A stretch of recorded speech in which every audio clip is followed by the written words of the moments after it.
Wall Streeters, they are not aware and have knowledge of what's called the quantity theory of money, which is been around since the 16th century, and virtually every great economist has always paid attention to the quantity theory of money. But they kind of poo-poo that now. They don't even teach it. So all these young analysts are clueless. They don't even know what the quantity theory of money actually is. The analysts have thrown that out the window. The central banks have all thrown it out the window, and they're all data dependent. They look at today's data and make a judgment about where things are going. It's like putting your finger in the wind every day to try to figure out what direction the wind is coming from. In fact, the direction that it's coming in has been determined by changes in the money supply that happened a couple of years ago. But they're not looking back at a couple of years ago at what happened to the money supply. And that's why they're getting whipsawed all over the place. It's fine, but remember, monetary policy is not about interest rates, Anthony. It's about changes in the money supply. So, and they're not looking at changes in the money supply. Everybody's focused on the interest rate. But that isn't monetary policy. Monetary policy is what are the changes in the money supply. So they're not looking at the right thing. It's not only the rearview mirror problem. It's having blinders on, basically.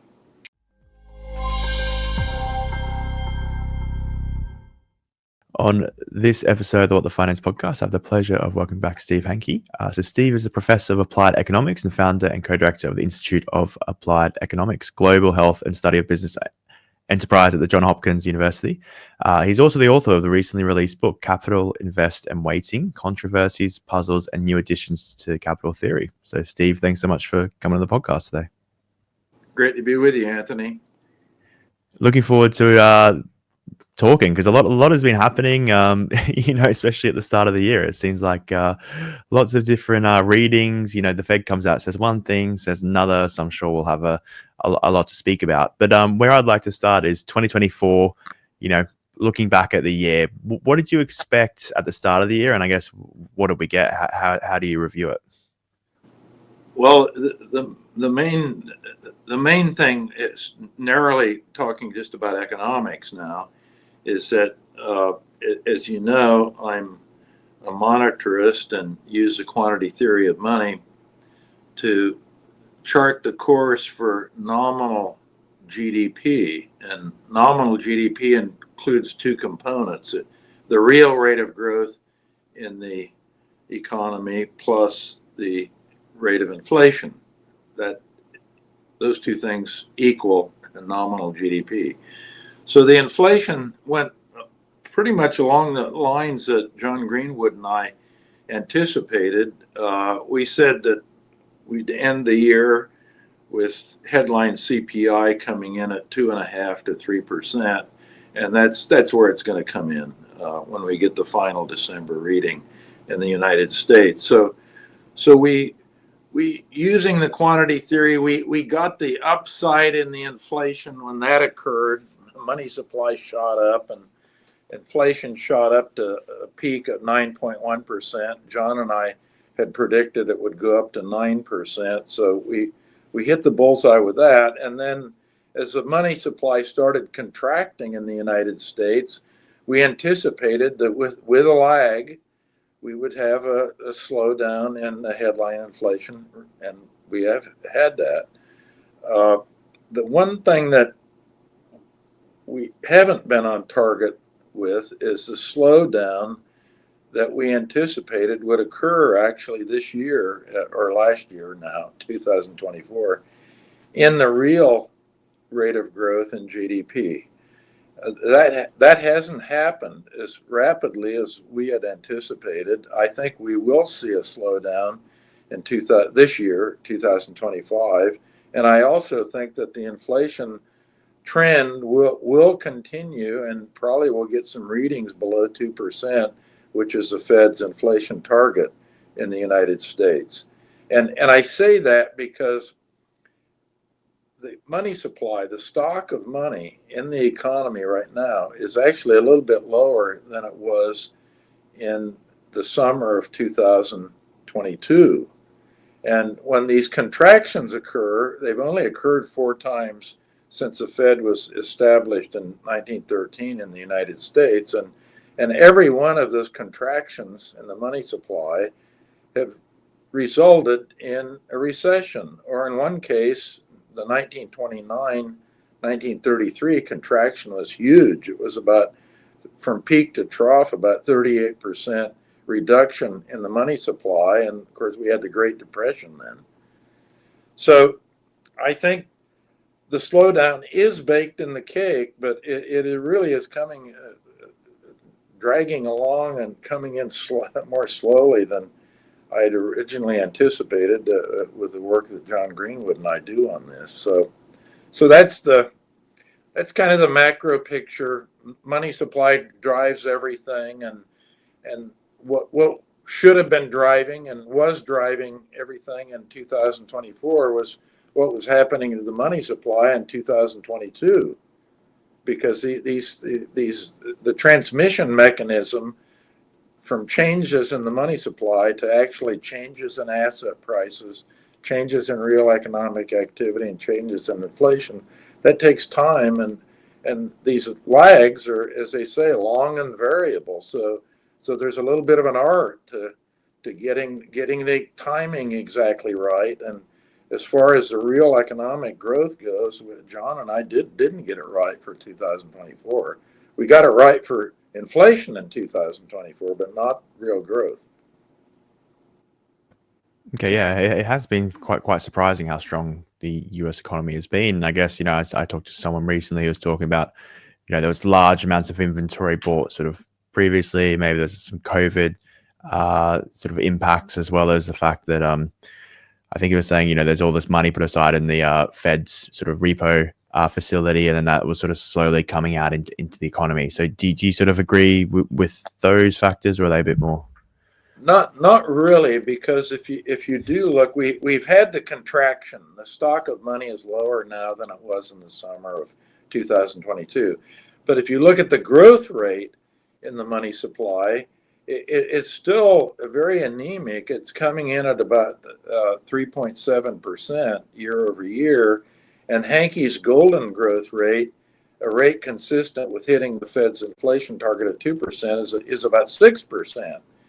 So its rate of growth, it has started increasing a little bit, but it's still way below where it should be if you were trying to hit the inflation target of 2%.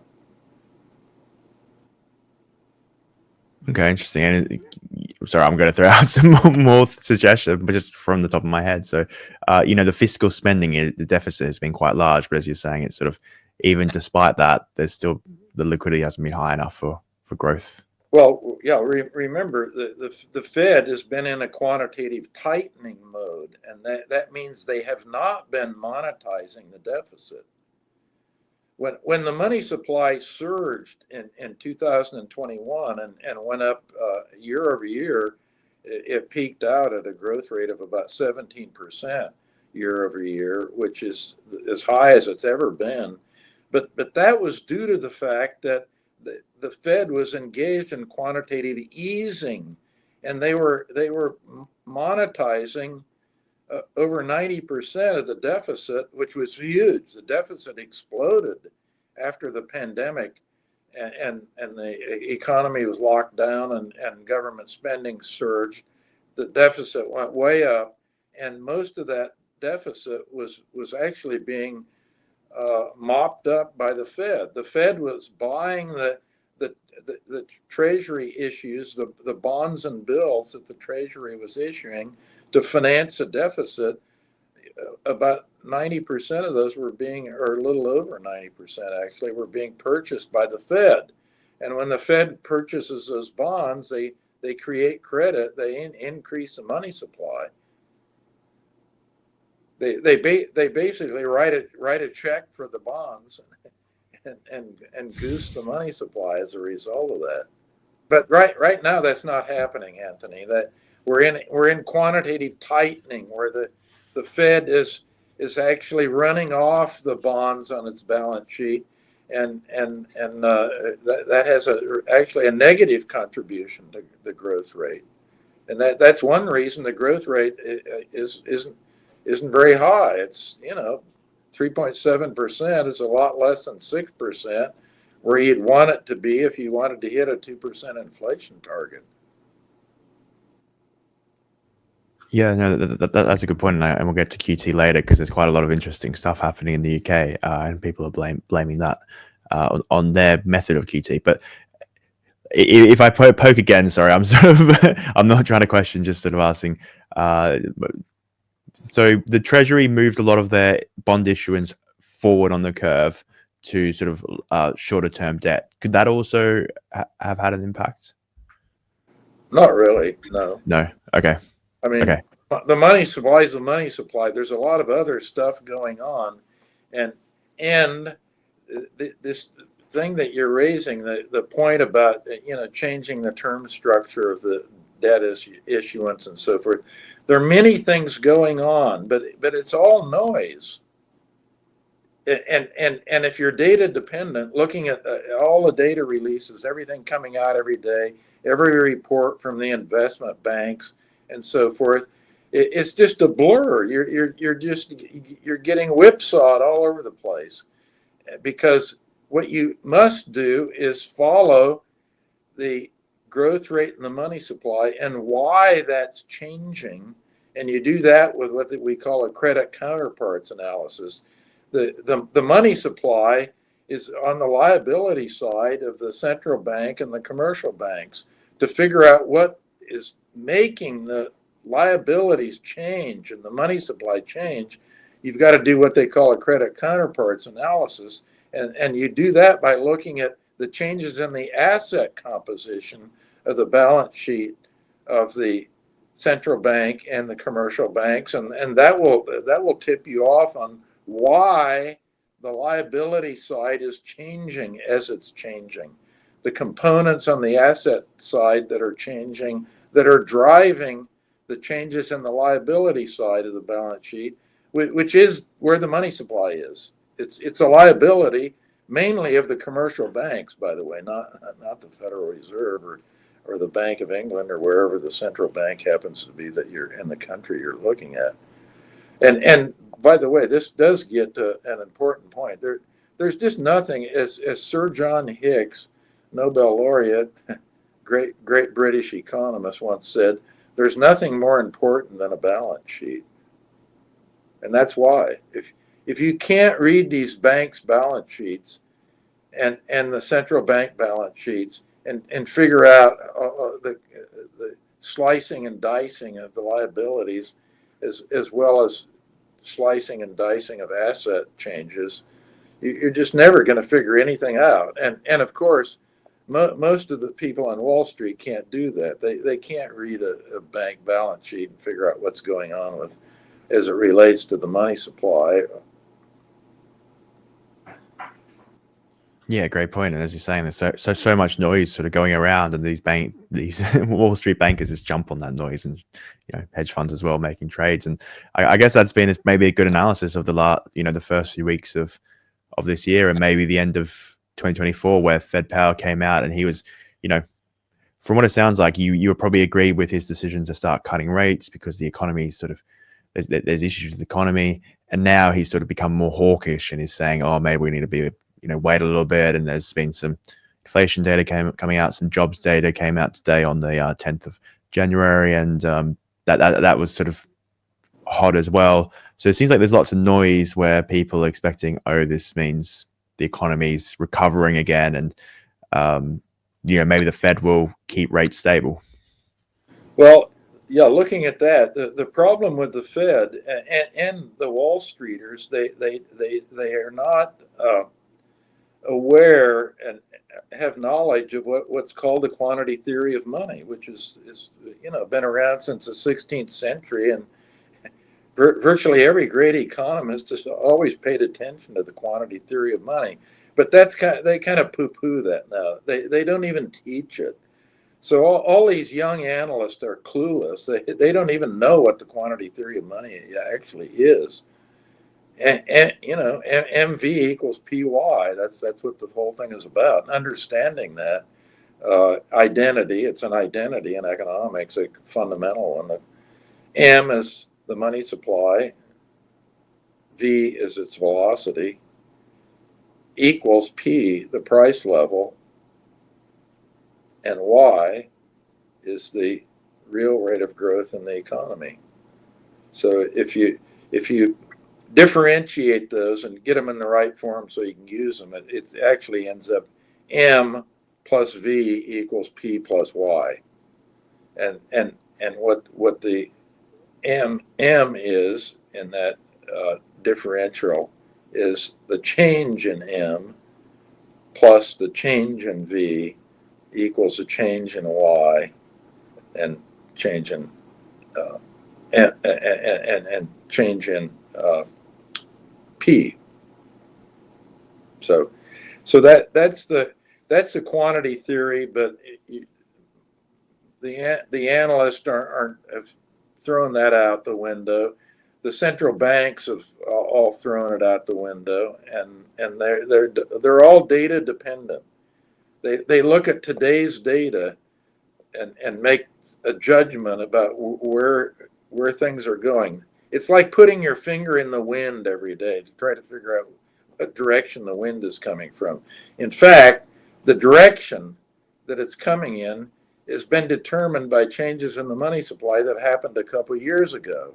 But they're not looking back at a couple of years ago at what happened to the money supply. And that's why they're getting whipsawed all over the place. Yeah, I think I had a good analogy. It's like driving while looking in the review mirror, and that seems to be what they're doing. That's the name of the game. Now, Powell, you mentioned his reduction in the interest rate. Well, yeah, that was fine. But remember, monetary policy is not about interest rates, Anthony. It's about changes in the money supply. So, and they're not looking at changes in the money supply. Everybody's focused on the interest rate. But that isn't monetary policy. Monetary policy is what are the changes in the money supply. So they're not looking at the right thing. It's not only the rear view mirror problem. It's having blinders on basically, and not looking at the key thing. Yeah, I was just going to say, what sort of creates the money supply? Because if I think about it, when they, this is maybe a crude way to look at it, but they decrease interest rates, more people are going to borrow. The banks are then going to lend more, and there's going to be more money in the economy. So it seems like they do have an indirect impact, as well as you mentioned QE, and there's other factors. Well, a small where most of the money is created, depending on what country you're in, but about 80 to 90% of the money is created by the commercial banking system. Everybody keeps their eye on the central bank as if that's central to the whole thing. But in fact, the central part of the thing is commercial bank. What are commercial banks doing? Because they're the biggest contributor to broad money. When they make a loan, what happens?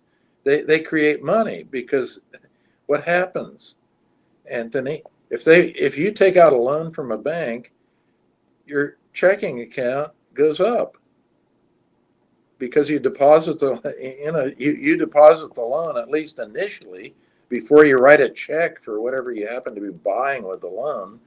You see an increase in your checking account, and if you spend it instantly on send a check to Hanke, Hanke's checking account goes up, so the money supply goes up.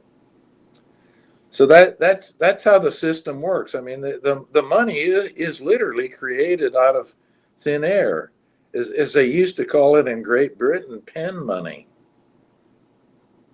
Because in those days, before everything was digitized, you had a ledger and you wrote with an ink pen the values that were involved, not only the loan but the checking account itself.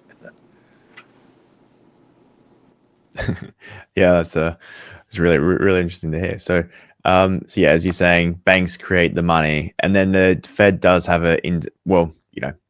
does the reduction in interest rates. Well, It sort of I'm not saying that reduction in interest rates has zero effect. They obviously have some effect because uh, they influence the price of loans, and if the price of loans goes down, the quantity of loans goes up. But but there are many cases where that actually hasn't worked because what happens, the interest rates have gone down. The central bank reduces the interest rates, but the loans don't go up, even though the price of loans has gone down. And the reason why is if business conditions are deteriorating and confidence isn't there, the whole demand curve for loans shifts back to the left, and the banks don't create loans. I mean, the thing is collapsing on you. And the main reason for that, by the way, is when the central bank is behind the curve, when it when it's reacting to changes in inflation and changes in the economy too slowly. If that happens, you might get a situation where the reduction in the interest rates is just has essentially no effect on anything. yeah, when the Fed sort of lose control. But I'd be interested to go into if I go, yeah. So the Fed, they're keeping their interest rates high, but it doesn't seem to be having a positive impact on the bond market. The bond market's yields continue to rise despite the hawkishness, and it's sort of creating this extremely strong dollar. So what do you think's happened there? Is the Fed losing control of the bond market? Or is there something else Well, occurring? Do you think? it's inflation expectations that are driving the thing, and the expectations, the yield on the 10-year, or if we went to the UK gilts, have gone up. The interest rates have gone down. The interest rates have gone up, and the price of the bonds has gone down because there is an expectation that inflation is going to raise its ugly head again and start increasing. In the United States, the narrative around that is that Trump is going to be the next president, and he has a lot of policies that are going to be inflationary. Now, this is kind of a silly argument because increasing tariffs, which is in Trump's bailiwick, will increase the relative prices of imports, but they're not going to change inflation. Inflation changes because of changes in the money supply. So it depends on monetary policy. What happens to inflation? Not whether Trump's going to be changing tax policies or changing tariff policies or deregulating the economy or any of these things that he claims he's going to do. The market is kind of embraced all of these things, aggregated them, put them all together, and concluded that Trump's going to be inflationary. Well, we don't know because we don't know what the Fed is going to do. It's going to be the Fed and regulations on the banks. Now, part of monetary policy, by the way, involves not only what the Fed is doing with quantitative tightening, quantitative easing, whether they're buying and selling bonds, whether they've diddled around with the federal funds rate, are all the things we watch that the central bank might be doing that might have some impact on a small portion of the money supply.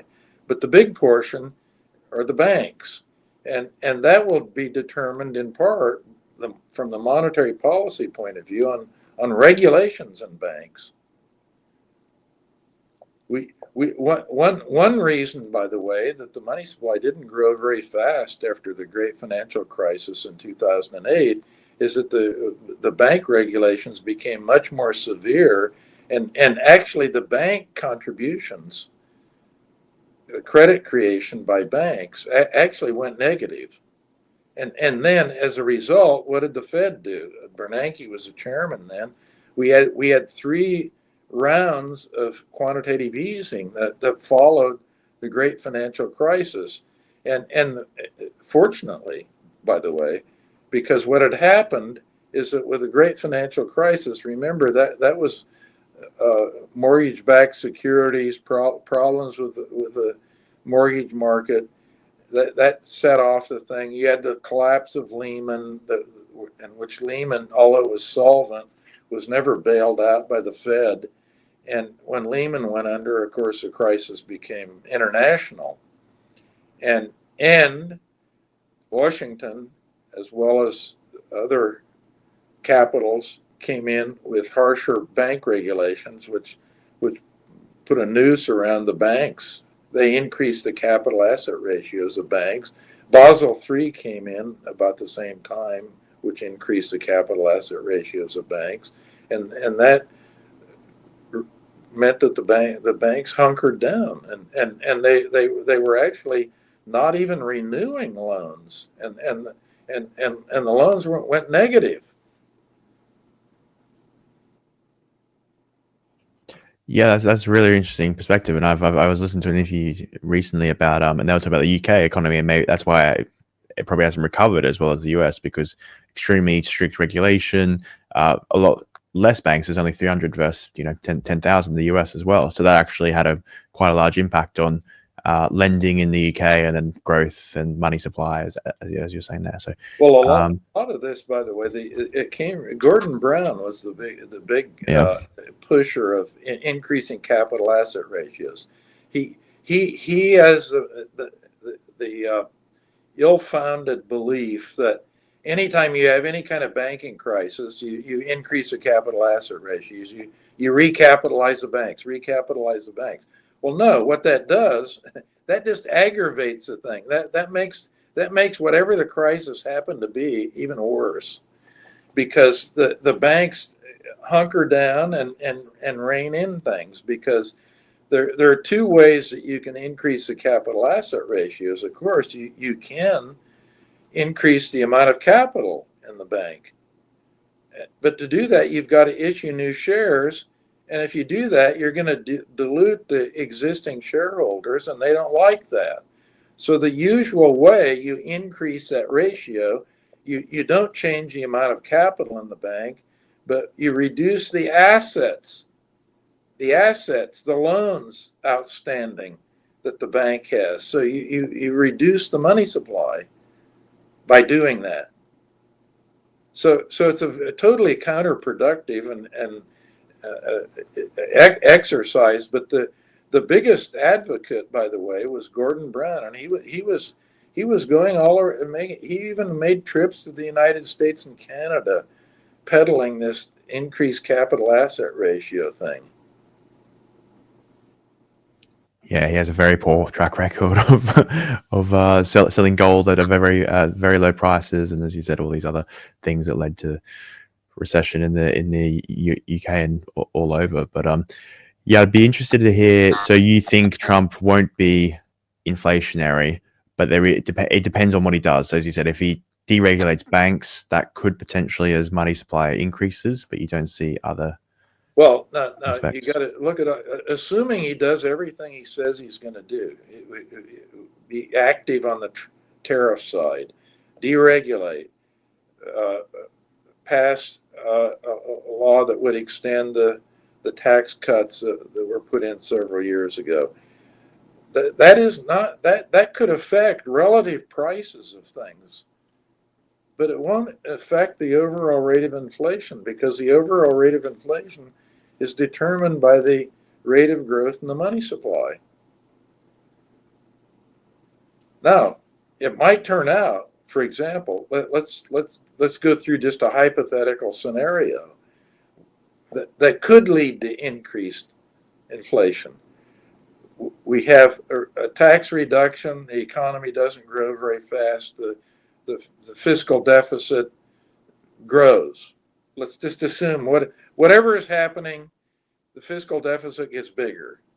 And the Fed then decides on its own that it's going to monetize some of that fiscal deficit.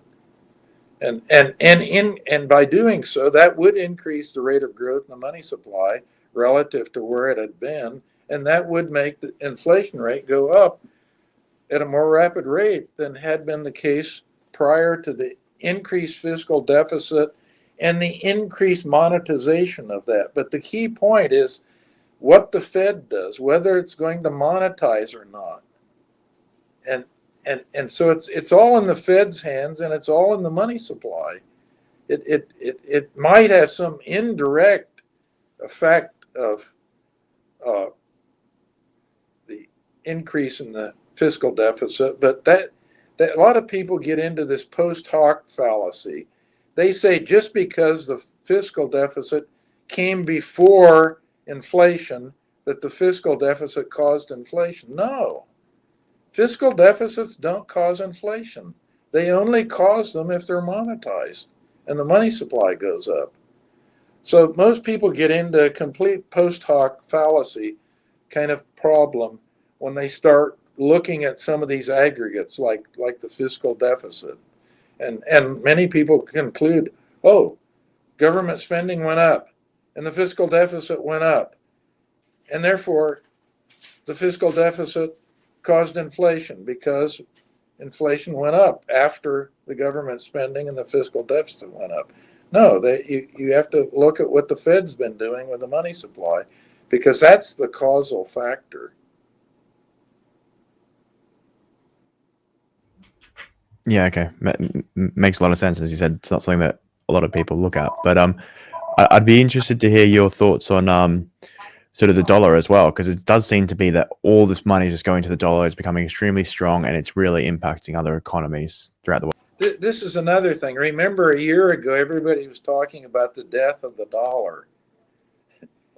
Remember that? The dollar was going to tank. No, the dollar is stronger than it's ever been, and money is pouring into the dollar. Now, that's for a variety of reasons. One is this inflation expectation thing that I think most people have wrong. They think the Fed will keep interest rates higher for longer, and as a result of the expectation that inflation is going to pick up. And in that scenario, if interest rates are a little higher or strong in the United States relative to, let's say, the European Union, where the economies are all in the tank, and the expectation is that the ECB is going to lower rates, and if the lower rates exist on euro-denominated assets relative to the U.S., the money pours into the U.S. because of that interest rate differential. But there are also other things going on. The stock market in the United States, if you look at the world aggregate index of the stock market now, about 70% of that is accounted for by the U.S. market. So the other equity markets are just shrinking, and the U.S. is booming. Everybody wants to be in the U.S. market. Now, so we have the interest rate thing. We have a booming U.S. market. We have growth in the United States is much stronger than the European Union. If you start in 2008, the size of the EU, the 27 countries that make up the EU, and the U.S., it was about the same. And now the U.S. is 50% greater, the GDP, than the EU. So there's been a huge gap in the so-called American exceptionalism has come in like gangbusters. The U.S. has grown much more than Europe, for example. And we have, look at China. China's slowing down. Why is China slowing down? Because the growth rate in the money supply is way below Hanke's golden growth rate of about 11% in China, a rate consistent with hitting China's 3% inflation target. And the rate of growth in the money supply is just a little over 7% in China. So the rate of growth in the money supply is a lot lower than the rate consistent with hitting its inflation target of 3%. Its real growth has slowed down, and its inflation is almost non-existent. It's 0.2% in China. And why do you think the yuan is hitting lows? They're intervening. They've intervened big time this week in China to try to prop up the yuan, which is going down. Everybody wants to get out of the yuan because they anticipate, by the way, the new policy that was just announced is that the central bank in China will be focusing like the US and the UK and the EU on interest rates, which is a big mistake, by the way, and that they will lower interest rates in China to get things moving. So if they lower interest rates, they're already very low. If they lower them again, of course, everybody wants to get out of the yuan because the yield's a lot higher in the US dollar. Or the Hong Kong dollar, because remember, Hong Kong has a currency board. The Hong Kong dollar is backed 100% with US dollar reserves, and it trades at a fixed exchange rate of 7.8 Hong Kong for each US dollar, so that the Hong Kong dollar is just a clone of the greenback. The Hong Kong dollar is the same. So if everyone in China wants to get into the Hong Kong dollar, which means it's a clone of the US dollar, the yields are going to be a lot higher than on the yuan, and so the yuan is tanking now. But it's interesting because the yields has actually gone down on the yuan. So Yes, that's yeah. quite an interesting dynamic. They think they're going to goose the money supply by doing that. Yeah, but is it possible to continue to grow the money supply? Because I guess the issue that China had is they grew. There was extremely high levels of debt, and then a lot of these companies were houses of cards as well as personal people. So I guess, is there a limit, or does it get to the point where a lot of Western, global countries are, where there's just too much debt and you can't continue to grow? The limit, the golden growth rate is about 11%, which would be a rate that would give China its inflation target of about 3%, and now they're growing a little over 7%, and it's been below the golden growth rate, and that's why there's no inflation, and that's why the economy is slowing down. But I don't think the Chinese have this thing right at all, and it looks like what they're going to do. By the way, my guess is that they will try to goose the economy, and they're going to try to do it with fiscal stimulus. But that is a loser's game, because money dominates fiscal, and the best example of that is look at Japan. For the last 30 years, the money supply basically hasn't grown. It's grown very slowly, way below the golden growth rate for Japan for 30 years or more than 30 years. But the fiscal deficits just keep piling up more and more debt, and the level of debt relative to GDP, I don't know the exact number off the top of my head, but it's like 250% of GDP or 260% of GDP. So the stimulus hasn't done anything. They haven't had any inflation. They've been way below their inflation target almost consistently for 35 years, and growth has been very slow in Japan. And the Japanese yen is tanked. And I think that's what's going to probably happen to China. I think the Chinese have just gotten the thing all wrong. Yeah, that's interesting, because I guess they have lots of state-backed banks, and that's really, fiscal debt. And as you're saying, that while they've been issuing debt, it's probably, I'm guessing the last 30 years they've probably been issuing too much, or it's at the state level rather than it should be in the banks. Well, they should let the market work, and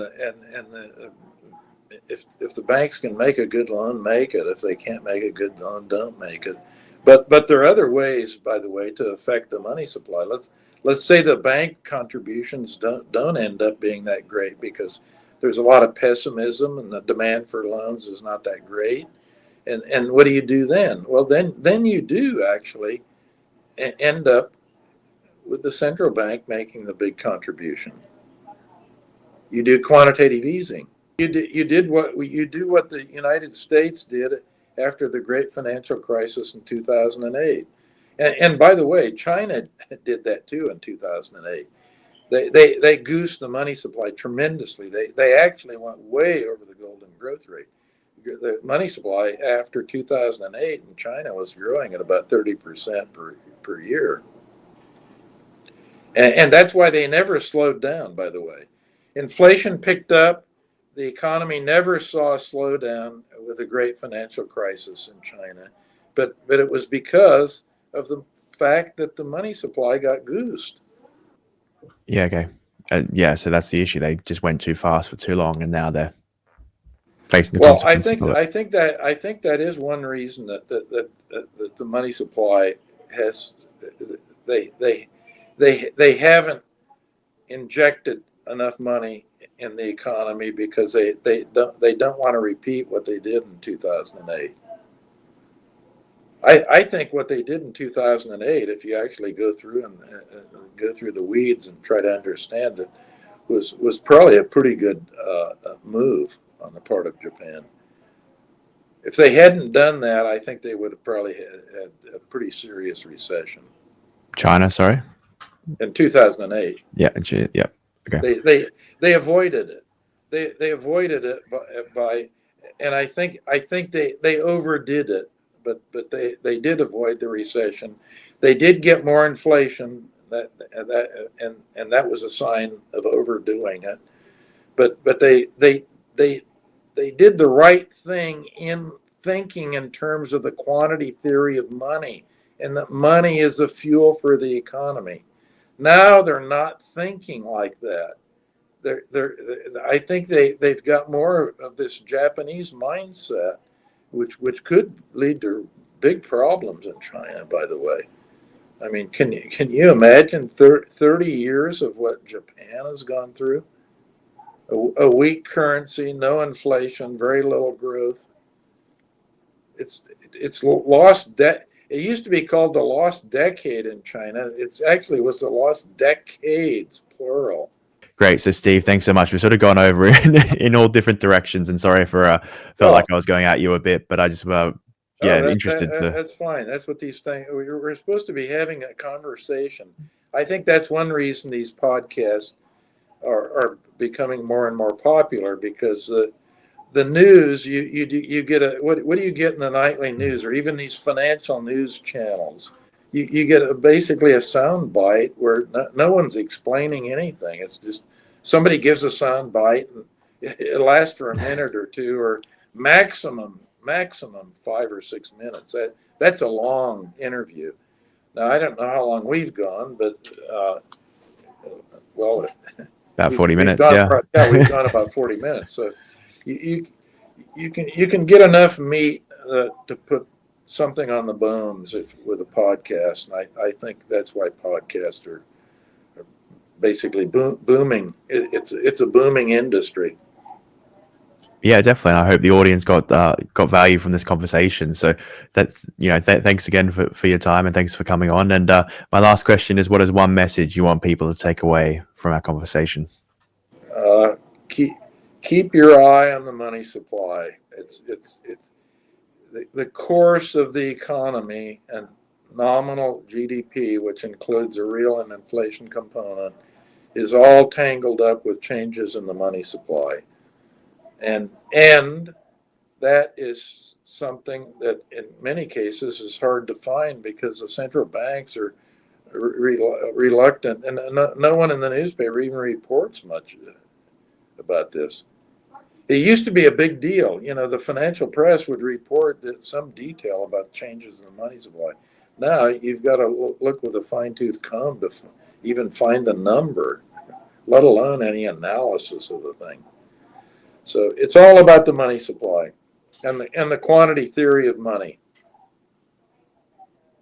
Great. Hopefully, everyone's gotten that from our conversation, because I know we've it's the key to everything. And if they want to dip into it, they can read the new book that's been released by Palgrave Macmillan that Leland Yeager and I co-authored. You mentioned it earlier, Capital, Interest, and Waiting.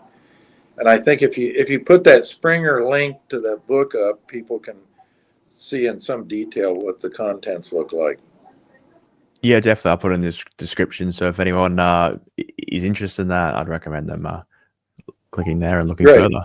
Anyway, And then is there anywhere else people can find your work? I'm guessing X and. well, on X, they just at Steve_Hanke, and that for kind of real time daily things, commentary and so forth, which will include, by the way, a lot of things that we've been talking about.